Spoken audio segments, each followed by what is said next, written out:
ওমর এত রুশ, অথচ মৃত্যুর সময় ওমরের হাল শোনো। আখিরাতের ফিকির আমরাও করি, তারাও করেছেন। হযরত ওমর মৃত্যু মুখে ইহুদির সন্তান আবু লুলু বিষাক্ত খঞ্জর দিয়া ফজরের নামাজের সময় যখন হযরত ওমরের পেটের মধ্যে চালায় নাড়িবুড়ি বের হয়ে গেছে, আহা, কাপড় দিয়ে পেঁচায়া মসজিদ নববীর ফ্লোরে ওমরকে শোয়া দেওয়া হয়েছে। হযরত ওমর বেহুশ, একটু হুশ ফিরছে, একজনের কোলে মাথা, একটু হুশ ফিরছে। হযরত ওমর সাথে সাথে মাথাটারে জমিনের উপর রাখছেন। অর্ধ জাহানের শাসনকর্তা মাথাটা জমিনের উপর রাখছেন। জমিন কি পাকা? কথা বলে, টাইলস করা, মোজাইক কি ছিল? মাটি মাটি। হযরত ওমর মাথাটাকে জমিনের উপর রাখছেন, রেখে হযরত ওমর গালগুলা জমিনের সাথে এরকম ঘষতেছেন আর বলতেছেন, ওয়াইলুল লাকা ইয়া ওমর ইল্লাম ইয়াগফির লাকা রাব্বুক। ওমর, তোমার রব যদি তোমাকে ক্ষমা না করে তো তোমার জন্য ভয়ঙ্কর বিপদ অপেক্ষা করছে। ওমরের আখিরাতের এত টেনশন, আর আবু বকরের আখিরাতের টেনশন।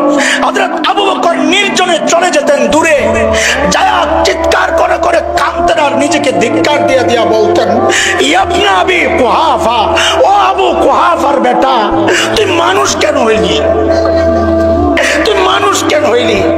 গাছের পাতার দিকে তাকায়া তাকায়া আবু বকর কাঁদতেন আর বলতেন, ইয়া লাইতানি কুনতু ওয়ারাকা, আমি যদি মানুষ না হইয়া গাছের পাতা হইতাম তাহলে তো মালিকের সামনে আমার দাঁড়াইতে হইতো না। ওমরের আখিরাত নিয়ে এত টেনশন, আবু বকরের আখিরাত নিয়ে এত টেনশন। যাদের করা দরকার আমার মতো পাপীদের, তাদের কোনো টেনশন নাই। চেহারার দিকে তাকাইলে বোঝা যায় না মানুষটার আখিরাতের ফিকির আছে। কেন রে ভাই, কে তোমাকে গ্যারান্টি দিল যে তোমার মৃত্যুর যন্ত্রণা হবে না?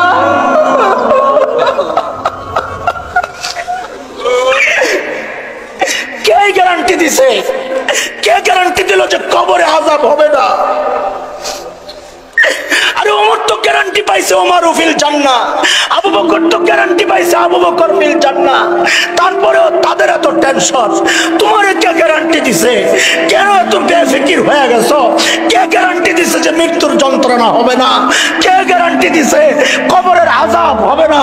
কে গ্যারান্টি দিছে হাসরের পেরেশানি হবে না?